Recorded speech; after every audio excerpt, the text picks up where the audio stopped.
Tissues are made of highly complex three-dimensional arrangements of cells.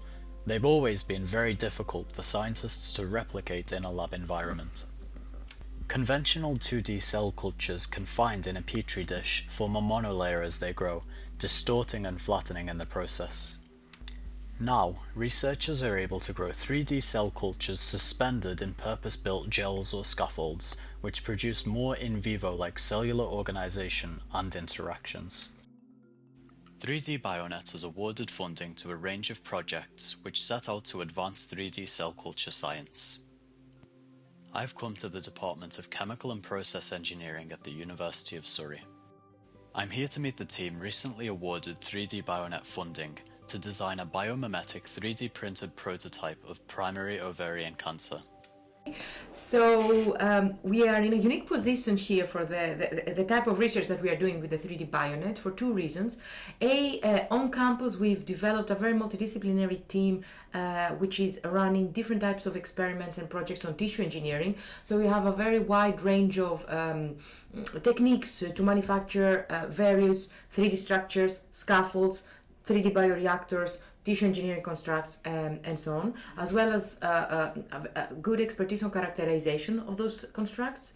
So the engineering, if you like, on the material side is quite robust, but at the same time, just around the corner, so 2 minutes down the road, we've got a very big hospital, the Royal Surrey County Hospital, which is quite big in ovarian cancer. We do collaborate there with clinicians, and we do have access to ovarian cancer tissue, and that gives us a unique infrastructure where we've got the engineering, biomaterials, bioengineers on campus, and next door we've got the clinicians. So actually our clinicians, our clinical collaborator who is a surgeon operates and we take tissue immediately from the theater, we plug it in our scaffolds, and we're able to create patient-derived, physiologically relevant ovarian cancer 3D constructs. So I think this direct interaction between the engineers and the clinic is what makes us unique for this type of projects. So we do collaborate in this 3D Bionet project with Manchester Biogel, which is a company that is dealing with synthetic peptide manufacturing. And collaborating with Manchester Biogel is also very exciting and unique for the project, simply because Manchester Biogel is the only company that is actually manufacturing synthetic peptides. So not animal-derived peptides, that we can use those peptides to decorate as scaffolds to enhance our 3D constructs with something that's completely animal-free. And that makes the project very, very exciting from that angle as well, from the 3RS angle. So we are at the Iron Beam Center of the University of Surrey. This is the building just behind me, the Wolfson Tower in particular, and our tissue engineering lab, where all the exciting 3D Bionet project is taking place, is at the third floor of this tower. So as Eirini mentioned, we are looking at a much more complex 3D in vitro model of ovarian cancer. And a bit more, if you go towards the scientific part of it, what we are trying to look at is not only the development of ovarian cancer in the ovary itself, but basically when it metastasizes, so when it spreads outside the ovary towards the gut and omentum region. So that's something that has not been done today. So basically putting into account the two things together, the metastasis site, that is where the cancer has spread, and the cancers itself.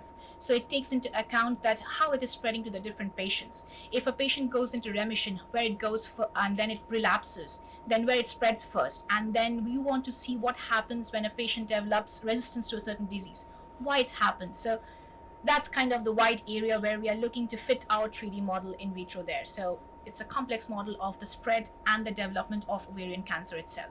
Our project is related to ovarian cancer, which is a deadly gynaecological disease. At the moment, there are not many in vitro screening platforms for ovarian cancer other than simplistic 2D structures or very simple 3D structures. So what's really lacking at the moment in three-dimensional constructs for ovarian cancer remodeling is really an advanced system which will capture different aspects of the tumor microenvironment of ovarian cancer, including structural integrity and interstitial flow. And our project is aiming to address this challenge through the development of a more advanced three-dimensional structure that could serve as a low-cost, completely animal-free screening tool of treatments for the disease. So yeah, we are here at the St. Luke's Cancer Center of the Royal Surrey County Hospital, and we are here to speak to Dr. Kavita Manthuri, who is a gynecologist, a gynecological oncologist, and she works on ovarian cancer, and she's a co-investigator in our project. So what we're really trying to achieve with this project is to try and grow the ovarian cancer cells from a patient, so either taken as biopsies or at the time of surgery, because some of the patients go on to have primary surgery where they're chemo naive, so they've not been treated with any chemotherapy drugs. The plan then is to grow these cells in the lab in an environment that would mimic or be very similar to the human body, and then throw the chemotherapy drugs at it to actually see if the cancer is going to respond to this. Okay, so are we actually treating the cancer, treating the disease, rather than just using the generic drugs that we actually have? The plan would then be, obviously, we're in very early stages, but to get it to the bedside would actually mean that we're actually able to personalize the treatment, target the treatment to the patient. Now, working with an interdisciplinary team has meant that I'm working with experts who are able to work with these cell cultures, with these scaffold, who interestingly are engineers with a biomedical background, so that means they can relate to the project, and that helps because we give them then the cancer cells from these patients that we see, and then they work within the specifics of it to try and grow these cells in the environment that they understand really, really well. And we have this cross-pollination, which is so key to try and make strides into the future in terms of cancer treatment.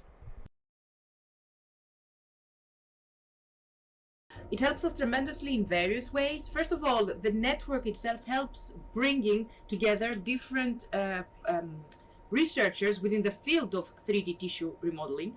For example, our industrial partner, we met them through the network, and that's extremely useful for us. So it helps definitely expanding our network in this multidisciplinary field, and the multidisciplinary network needs a lot of investment for it to grow. So on the one hand, it helps on that, and on the other hand, with the funding, it does help us indeed generate some proof of concept data that are invaluable for us to in order to step forward to bigger grants.